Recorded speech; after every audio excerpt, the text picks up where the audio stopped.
नमस्कार, मैं मुनीस अलवी और आप देख रहे हैं SIV न्यूज। आज मैं एक ऐसी महान शख्सियत के बारे में बताने जा रहा हूं जो अपने शौर्य और श्रद्धा के लिए मशहूर थी।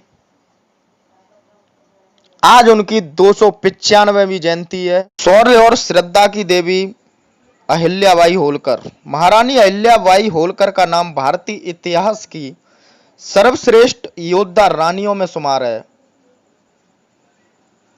मालवा की यह रानी एक बहादुर योद्धा और प्रभावशाली शासक होने के साथ साथ कुशल राजनीतिक भी थी।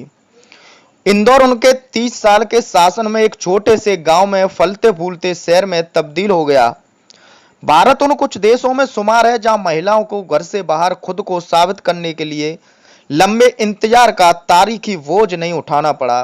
खास तौर पर सार्वजनिक जीवन में भारतीय महिलाओं ने तब कदम बढ़ाना शुरू कर दिया था जब दुनिया में आधुनिकता की महक ठीक से फैली भी नहीं थी। इस लिहाज से एक महत्वपूर्ण नाम है अहिल्याबाई होलकर। इन्होंने न सिर्फ पति और ससुर के देहांत के बाद अपने राज्य की गद्दी संभाली, बल्कि एक ऐसे शासन का उदाहरण पेश किया जो हर दौर के लिए आदर्श है। दरअसल औरंगजेब के बाद देश में मुगलों की ताकत बिखरने लगी थी और मराठाओं का तेजी से विस्तार हो रहा था। इसी दौर में पेशवा बाजीराव ने अपने कुछ सेनापतियों को छोटे छोटे राज्यों का स्वतंत्र कार्यभार सौंपा।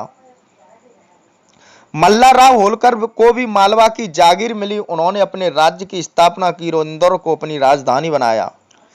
मल्हारराव का एक पुत्र था खंडेराव, जो ना तो पराक्रमी था और ना ही राजकाज में निपुण। वे चाहते थे कि उन्हें ऐसी पुत्र वधू मिले जो उनके बेटे के साथ उनके राज्य को भी कुशलता के साथ संभाले। बताते हैं कि मल्हारराव को एक बार कहीं से लौटते हुए देर हो गई थी, तो उन्होंने पास के गांव में ठहरने का फैसला किया। वहां उन्होंने देखा कि गांव के लोग एक मंदिर में शाम की आरती के लिए जा रहे हैं। तभी उनके कानों में मीठी आवाज सुनाई दी। गरीब बेघर लोगों की जरूरतें हमेशा पूरी की गई आदिवासी कबीलों को उन्होंने जंगली जीवन छोड़ गांव में किसानों के रूप में बस जाने के लिए मनाया। हिंदू और मुसलमान दोनों धर्मों के लोग समान भाव से उस महान रानी के श्रद्धे तो और उनकी लंबी उम्र की कामना करते थे। रानी अहिल्याबाई ने 70 वर्ष की उम्र में अपनी अंतिम सांस ली। उनके बाद उनके विश्वसनीय तुकोजी राव होलकर ने राज्य का शासन संभाला।